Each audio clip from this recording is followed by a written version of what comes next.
অস্থির আসলে খায়া দিতে মন চাচ্ছে মানে ওই যে ওইটা আর কি যেটা ও বলছে। ফার্স্ট চয়েস ছিল আমার প্রিন্স, সেকেন্ড চয়েস ছিল রাক্ষস। ফার্স্ট কিন্তু ঈদ উপলক্ষে আমি রাক্ষসেরই আগে টিকিট কেটেছি। প্রিন্স আসলে প্রিন্স দেখবো, যেহেতু আমাদের সাকিব খান সুপার হিরো। এই ধরনের আসলে আগে ওভাবে আমি দেখি নাই, এবার একটু ডিফারেন্ট দেখেছি বলেই আমার আসলে শুরুতেই আমার আসলে এটা চুজ করা। আমি এই ফার্স্ট কিন্তু ঈদ উপলক্ষে আমি রাক্ষসেরই আগে টিকিট কেটেছি অনলাইনে।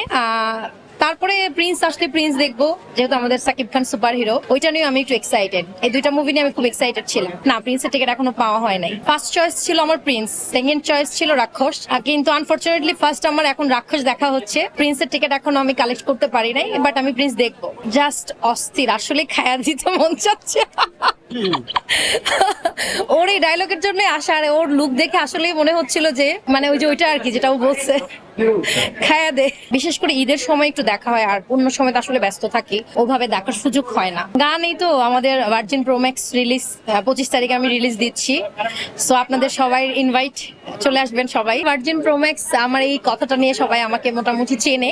সো আমি সবসময় যে কোনো জিনিসটা আমার যখন যেই জিনিসটা আমার একটু মেমোরেবল হয়, আমি সেই জিনিসটাকে আমি মেমোরেবল করে সারা জীবন আমার সাথে রাখতে পছন্দ করি।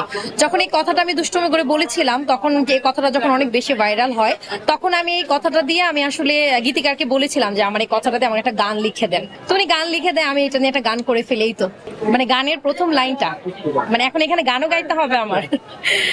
আচ্ছা, আমি নই 16 নই 17 আরো যে আপডেট, আসতে কাছে বাসতে ভালো করো না গোলেট, মনটা দিলে মনটা পাবে, লাগবে না ভ্যাট ট্যাক্স, আমি ভার্জিন প্রো ম্যাক্স, আমি ভার্জিন প্রো ম্যাক্স। সো সবাই প্লিজ ভার্জিন প্রো ম্যাক্স গানটা শুনে আসবেন, 25 তারিখে রিলিজ হবে।